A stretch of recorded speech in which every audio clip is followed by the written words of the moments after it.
What is up, friends? It's your boy Robin Black here, and I'm fucking stoked. Dropping F-bombs right off the start. My mom's like, Robin, why do you have to swear so much? I don't know. You get excited, you use improper language.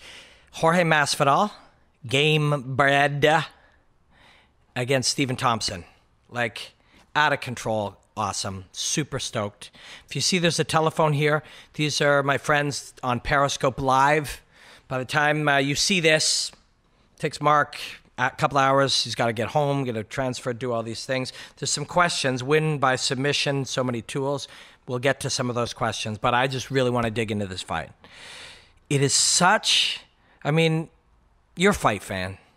It would be impossible for you unless you stumbled across this and there's some other Wonder Boy that's like a character in Japanese porn or something. I don't know why you would be sitting here with this guy. So if there's some questions coming in on Periscope, I apologize I can't see them right now because I'm sort of multitasking. But Wonder Boy Thompson, game bred Masvidal. Fuck. Out of control. This is one of those ones where we start to really be stretched. Our imaginations really get stretched to their max. Because Stephen Thompson has perfected a particular game over 2 decades. Longer, since he was 7, 8 years old. He's perfected a sensitivity to the relationship between he and his opponent. That's his game. And he is so good at it that although you see different variations of how he plays, he's mastered this thing. And really, the idea now about range management or distance manipulation or whatever you want to call it, whatever the terms we use, it's people like Conor McGregor, identified early, hey, this is something that there's a weakness in the game. Holly Holm used that against Ronda. This has been something we used to call the movement, moving out, and it's no longer a movement, it's just a reality. But that proprioception, awareness of where you are in space and where your body is in relation to itself and your opponent, it is a sense, like vision or hearing or smell or taste or any of these. We think those are our only senses. There are many senses. The sense of pressure, the ability to handle pressure, awareness of where you are in space. These are all senses. Fucking Wikipedia will share you that. You don't need me for that. And Stephen Thompson has developed that to a certain level. So when we're sitting there sometimes and we're talking about particular weapons or particular strategies or particular tactics or tools or ranges or wrestling or striking or whatever, as you change those games, you're still dealing with a highly evolved perception, right? Something, it's almost like super tasters, people who are able to, they get hired to be able to taste and separate the different flavors of things. They're hired by chip companies and soup companies and whatever. They're called super tasters. There are super smellers, people who develop an actual sensory perception of a higher level. That's what Stephen Thompson and people like that have done. And that's what happens when you train that. Jorge Masvidal has developed many senses of his own in a different way. So it is, again, we will talk about what you do with the distance and how you play with where you're in danger and where you can hurt your opponent offensively and which kicks we'll use and how we will use our hands and how to try to get wrestling incorporated. But let's look first at these two animals of what they are. So Jorge has developed his wildness in conjunction with his skills and with his calmness. And so that's what makes him unique. And, unless this is your first time watching me, you will know this is one of my I have a small collection. I love martial arts. I have just an obsession and an admiration for combat and its beauty. But then there are a few of these that I just have that little extra something. You take a great athlete, a great combat sportsman, a great martial artist, some of them transcend even that. And there's a small collection of my very favorites to watch and analyze as I dedicate my life to this. And Jorge Masvidal and Stephen Thompson are truly two of them. But what makes Jorge unique is this strange blend of both his ferocity, but his work ethic and his calmness. And if you look through the YouTube channel, I went after his last fight. And by the way, Jorge, I want another brunch after this one. All right? Can we set that up? Sunday morning after this fight? We'll make it a little faster next time, and I swear to God, I'll get you guys a cab after. Fucked that up last time. Perfect. Everything went perfectly. And then he and Abraham, his manager, I forgot to arrange them a ride out of there. So we're taking off. And they're like, what? So anyways, we'll make that right this time. But we sat down after, and I started to ask him questions. And you will see early next week, I'm going to analyze Colby Covington as well. And the two of them have worked together very, very closely. And you see these guys, they're wild, they're crazy, they're ferocious, they have an animal instinct to them. But they're the two guys who are into the gym first, and they'll leave the gym last. And we had a few really interesting bits of conversation, things Jorge had never told anyone. But one of his beliefs is about drilling. And you'll hear the same thing tomorrow, depending on when you see this. I'll have further, I'm going to do 2 or 3 more pieces of analysis on George and Bisping. And you'll see a lot of similarities, both in, as I talk about George tomorrow, but also if you see the documentary, 30-minute documentary we have coming out next week on George. The greats, the true greats, how they drill and how they master things, and how when they feel lucky enough and fortunate enough to find a weakness or a flaw or a seam in their search for martial perfection, they obsess over it and they feel lucky to have found it. And they train and they rehearse and they drill over and over and over again. And Jorge talked about drilling to do it when you're strong, and do it when you're weak, and do it when you're exhausted, and do it when you're sweaty, and all of these different things, because that'll be asked of you.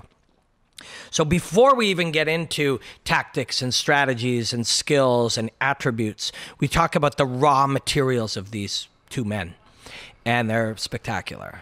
And if these guys didn't know how to fight on the level, if they hadn't dedicated their lives to fighting, you threw them in a room together, the one had done karate and the other one had been backyard brawling, but yet both had this mental toughness, and said, only one of you walks out of there, that would be a fucking brilliant fight in its own right. You tear each other to pieces as they improvised and found their way through the battle, because that's who they are. They're very different as you get to know them. Stephen Thompson is kind and gentle, God-fearing, and sweet. But you see him in fights, and you see that inability to quit.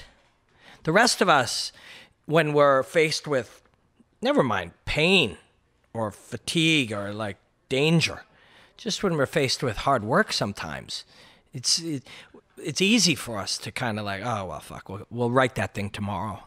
We'll do the homework tomorrow. I'll go to the gym tomorrow. This man, Stephen Thompson, in battle, in chaos, smashed in the head, being beaten senseless as he was by Matt Brown early in his career. Go back and watch that. He couldn't quit, unable to. That's unbelievable. Or being choked by Tyron Woodley. He was breathing out of his fucking asshole. Like literally the hoop of his anus was the only place he could have possibly been getting air. Because even if he could breathe through his ears, it's still being cut off. So I don't know how he was breathing in that and how he didn't quit in that fight. Everybody quits in that fight. He just couldn't. And somehow you have to not just not quit, but you have to physiologically transcend the situation, because somehow you need blood to flow through there, even though it's being cut off by a powerful, talented, elite world champion. So Jorge Masvidal breaks people, and I think Jorge understands he probably won't break Stephen Thompson. So instead, you shut him off. If you can't break him mentally, you must break him physically. Break part of his body, damage part of his body, or shut him off, turn him off. And that's what Jorge will look to do. This is a 3-round fight, right? Yeah. That's interesting, too. Stephen Thompson has been going at a high pace. And if you don't think the speed at which he's been moving If it looks slower, it's not. If you had something to measure distance, the amount of distance he travels around that cage is unbelievable. It's unreal. If there was something strapped to you that measured the meters that, or feet or miles or quarter miles or whatever that you travel, he'll travel more than almost anybody. But there's a relaxed nature to him. And next week, we will be sitting down with a doctor, Dr. Stu McGill, one of the highest level spine PhD, spine nervous system, the highest level as it relates to athletic performance. I'm really pumped. He's worked a lot with George. And he and I have talked at length about how the relaxed expression of these athletes is key. And Stephen Thompson does that, but so does Jorge Masvidal. So there's so many aspects, so many fascinating aspects.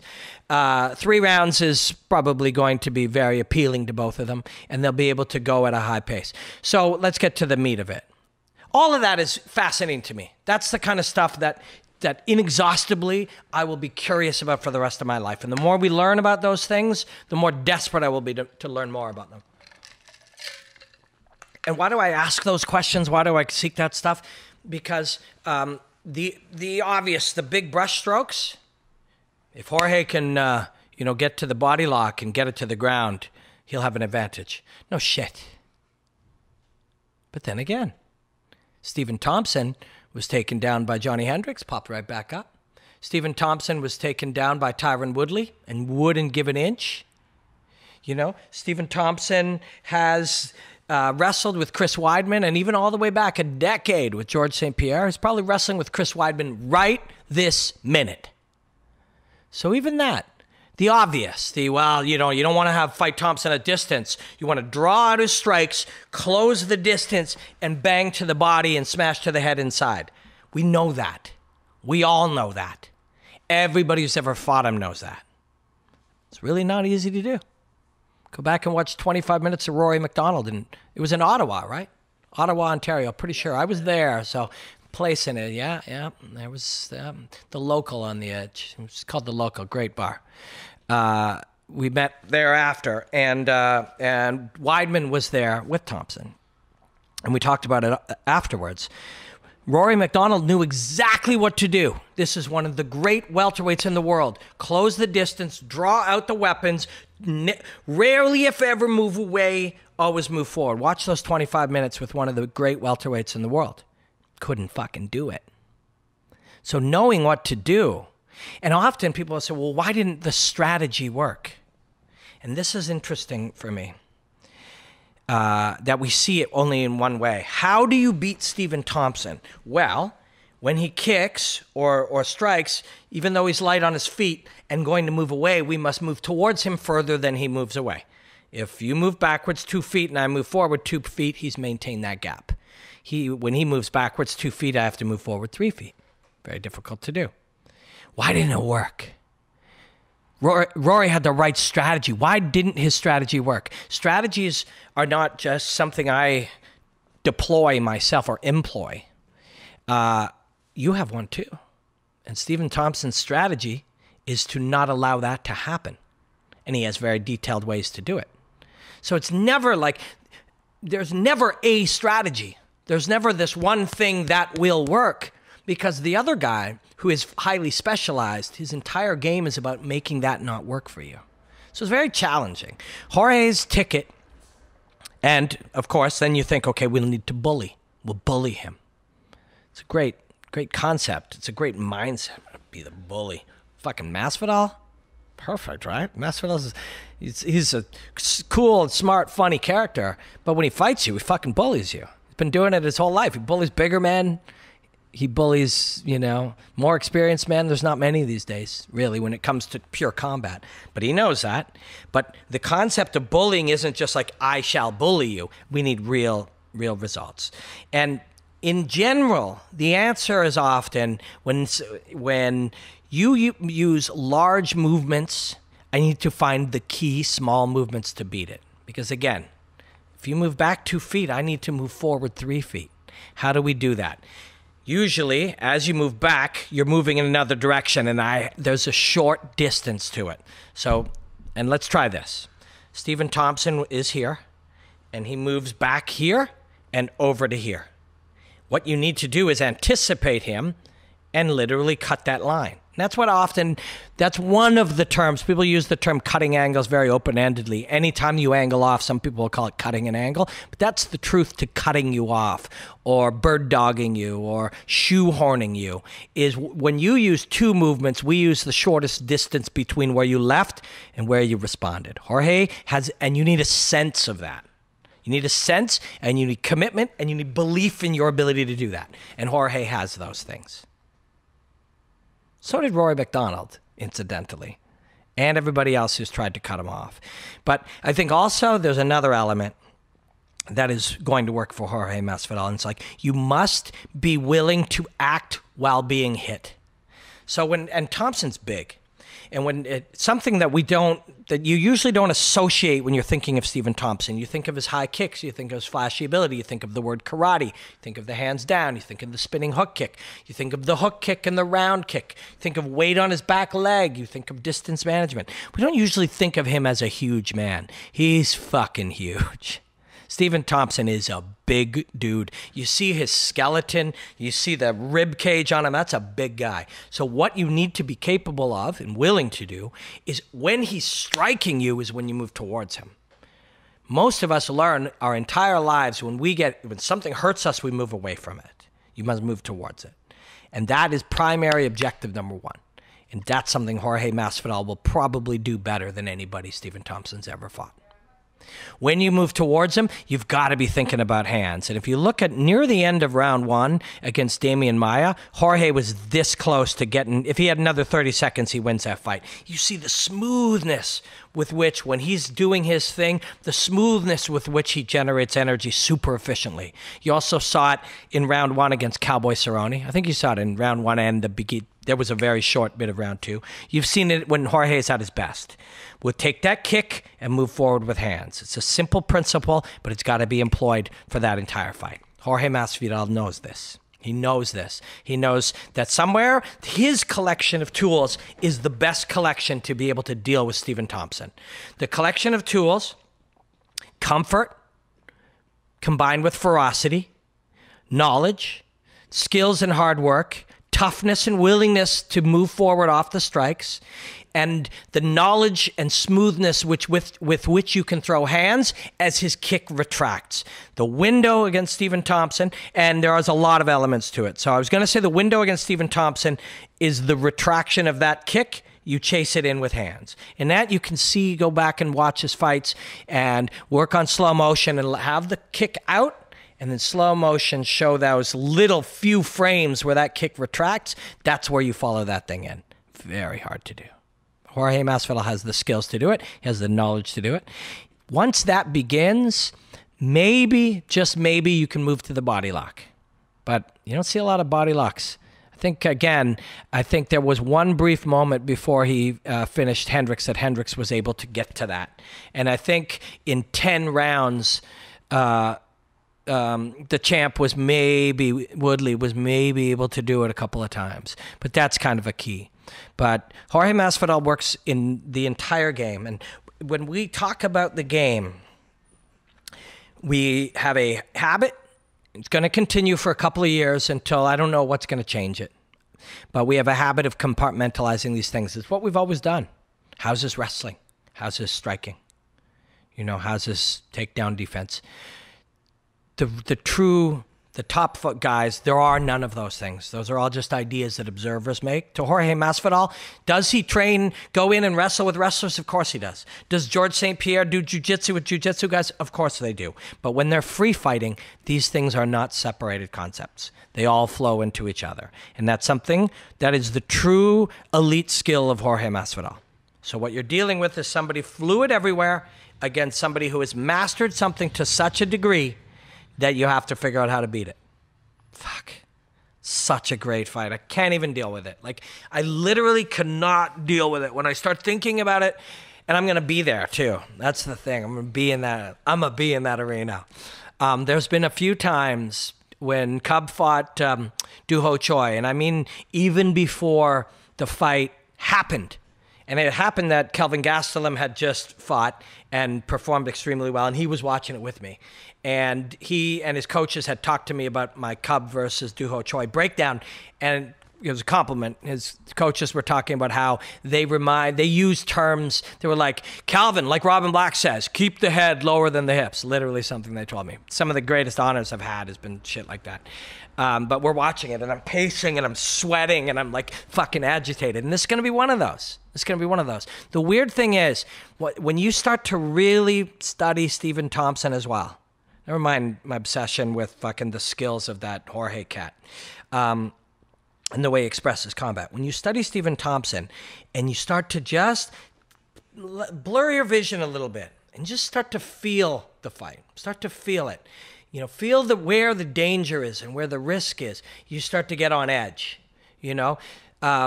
Thompson versus Rory, fucking that one, some people were on edge for the entire fight. And other people were like, I found that boring. And that's no judgment. It's just how you watch it. If you watch it and you see the subtle threats, it's like, holy fuck, you can feel that moment of any second something's going to happen. And although Woodley got a draw in one of those and won the second also close, either one close enough to be a draw or close enough to see it for Woodley. And I think he deserves the... my friends on Periscope here, amazing matchup, Wonderboy versus Gamebred. Like fucking unreal, this fight. It's just out of control. It is of the highest caliber of where the front end of the true understanding and sensitivity to combat is. And I think that's why Gamebred has probably the best chance to beat Wonderboy. And I mean beat him. Because he lost to Matt Brown, yes. 3 rounds, fucking wouldn't go anywhere. He drew with the champ and then lost what some saw as a draw. I say the champ earned and defended that title. But nobody's ever beat him. Nobody's ever fucking gone in and beat Stephen Thompson. And this is the guy with the best chance to do it. This is the guy who's true sensitivity to those things. And I use the word sensitivity because to me, that describes it, again, like smelling or tasting or seeing. It is a sense. It's been a built sense, a developed sense of distance and a developed sense of relationship and manipulation of it. So, side note, but Jorge has that and many other tools. So when you put it in there, that mental state to follow that kickback, the comfort to be able to take it and follow it in, the toughness to be able to handle being hit a couple of times in those early moments where Wonderboy's trying to pattern set you. What Wonderboy's trying to do is make you move away from him.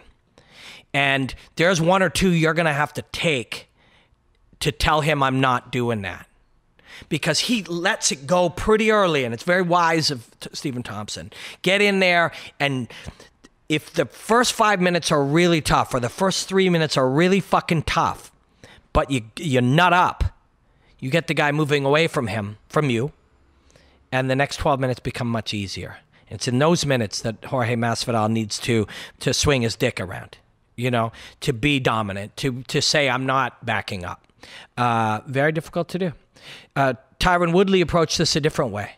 Learn this guy's game and try to play from. So we like to call it range 1 is when you're this close to each other. Range 2 is in here. Range 3 is at that distance that you can touch a man with your knuckles. And range 4 is often the kicking range, or in guys who use their body differently, a reaching punching range.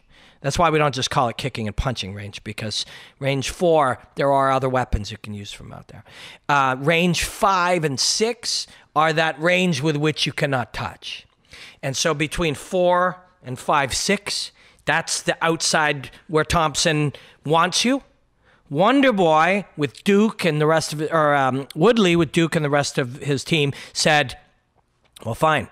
We're safe at 5 and 6. We just need to touch him as often as he touches us at 4 without getting hurt bad, and then find our way in deeper when we do. If we do that, we'll have a very close fight that we believe we can edge out. that was their approach, proved to be right.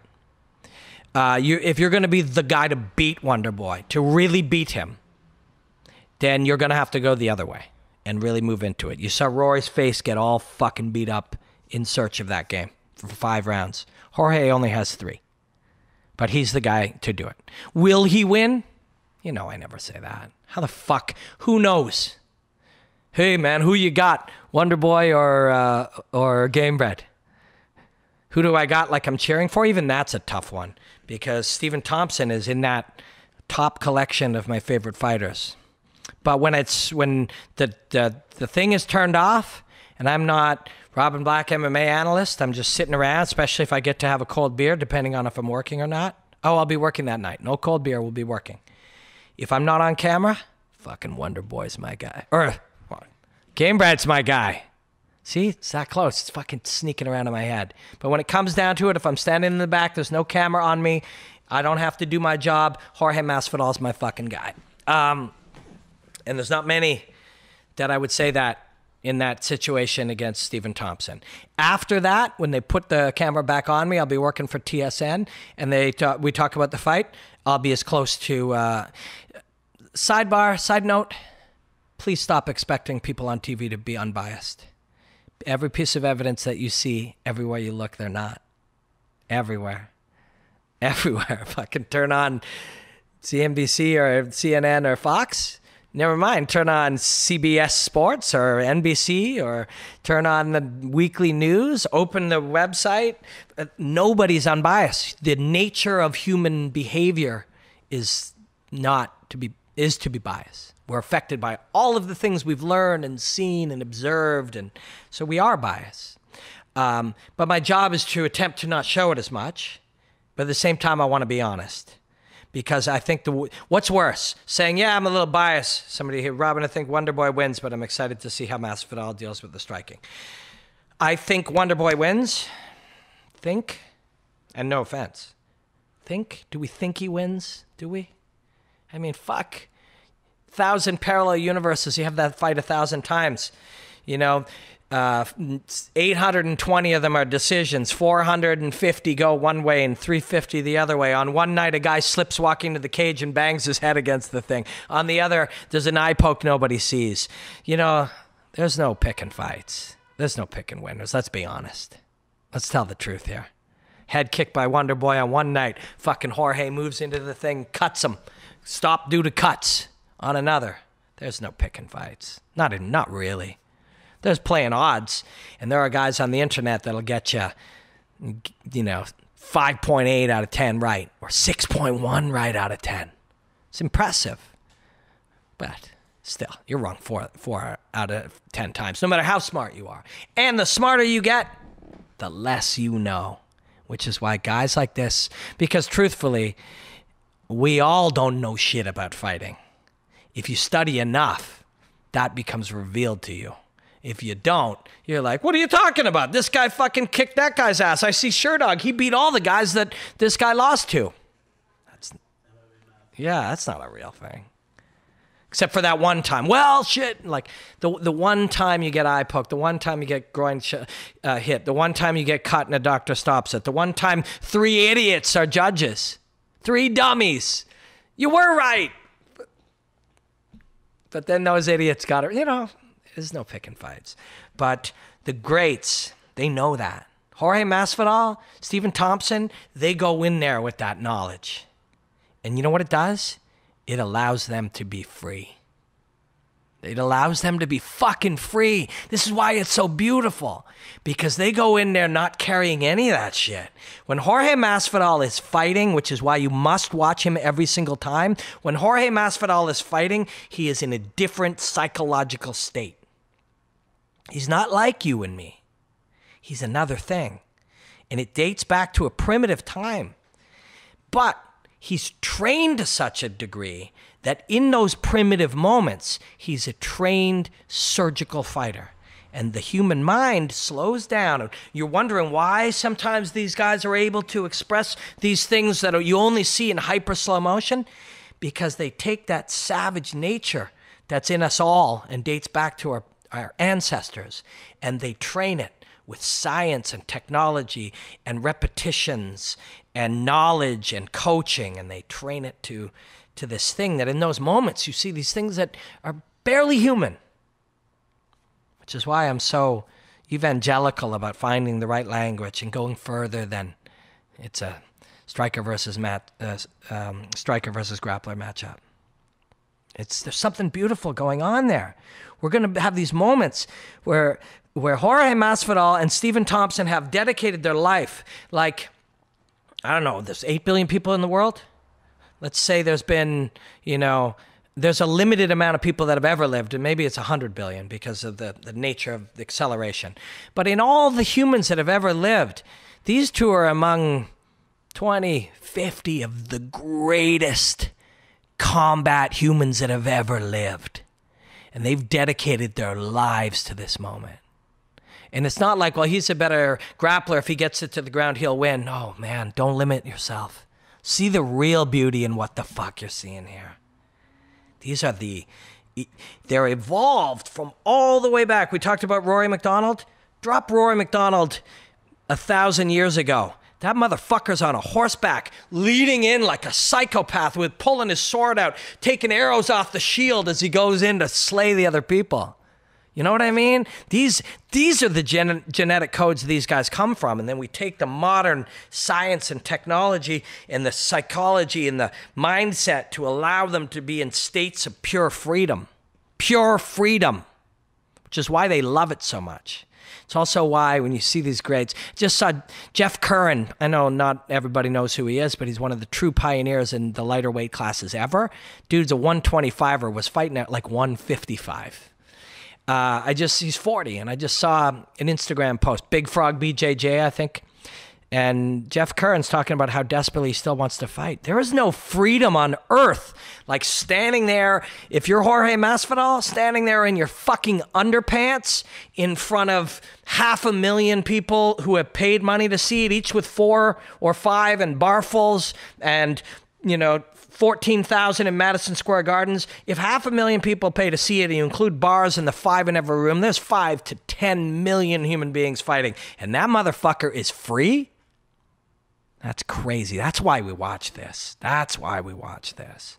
And Stephen Thompson, who has dedicated a life, who believes his Lord Almighty has empowered him with skills and gifts to vanquish this savage and do what he was put on earth to do with the faith in his belief that he is there to do. What the fuck? That's what we're watching. That's what we're watching. I can't fucking wait. I'm going to go back and I'm going to dig into this fight. I literally have a tear in my eye. And I did that to myself. Never mind when I'm watching this fight. So I'm going to go back. As we're recording this will be up within 24 hours. As we record it, I'm still 14 days out from this fight. You might be watching it a week out. But in the next 10 of the 14, I'm going to revisit this fight at least twice. So please hit me up on Twitter at RobinBlackMMA or Instagram, which I'm on more these days, at RobinBlackMMA, and give me other things you want to know about this fight. I'm not always on the comments here, but you can leave them there or on Facebook. Just find me and let me know what you want to know, and I'll dig into it. I'll peel back as many layers as I can. You want some fucking science? I'm meeting with a neurologist of the highest level next week. If you got some science, give it to me. You got some mentality? I got David Mullins coming in tomorrow, sports psychology consultant. Tell me what you want to know, because I'm fucking pumped about this fight. This is this is what fighting is. Jorge fucking Masvidal versus Stephen Thompson. So this is analysis number 1. We'll be back in 3 or 4 days. Enjoy the hostilities, my friends.